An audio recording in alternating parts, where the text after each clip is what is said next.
ساڈا قرآن جے غارے چھے اور صحابہ نو ماننے والے قرآن دے حفاظ نے صحابہ دا انکار کرنے والے پیغمبر دا بھی انکار کر دیندے نے صحابہ دا انکار کرنے والے شریعت دا بھی انکار کر دیندے نے صحابہ دا انکار کرنے والے زکاة دا بھی انکار کر دیندے نے صحابہ دا انکار کرنے والے وحی الہی دا انکار کر دیندے نے اور صحابہ دا انکار کرنے والے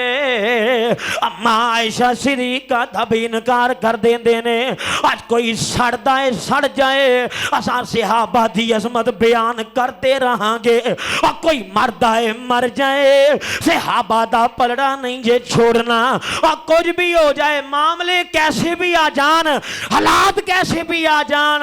اساں صحابہ نال محبت کر دے رہاں گے قد چوکے کو وہ انشاءاللہ کوئی جلدا تے جلے میں جلاواں گا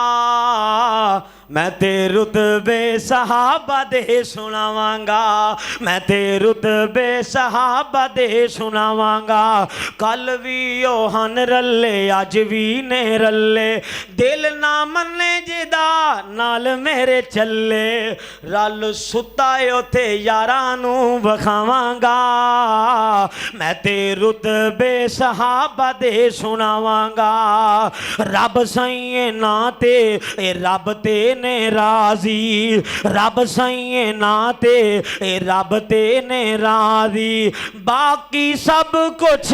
تبرہ بازی باقی سب کچھ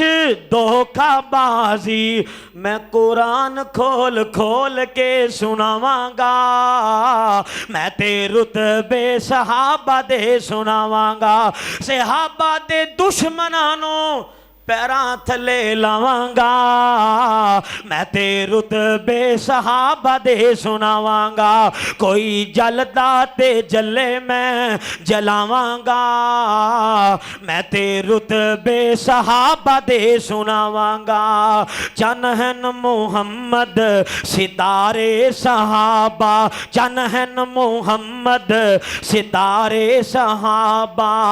سب نالوں ود کے پیارے صحابہ چنہن محمد ستارے صحابہ جان تو ود کے پیارے صحابہ میں صحابہ یوں تو جوانی وار جاواں گا میں تے رتبے صحابہ دے سناواں گا آخر دعوانا الحمدللہ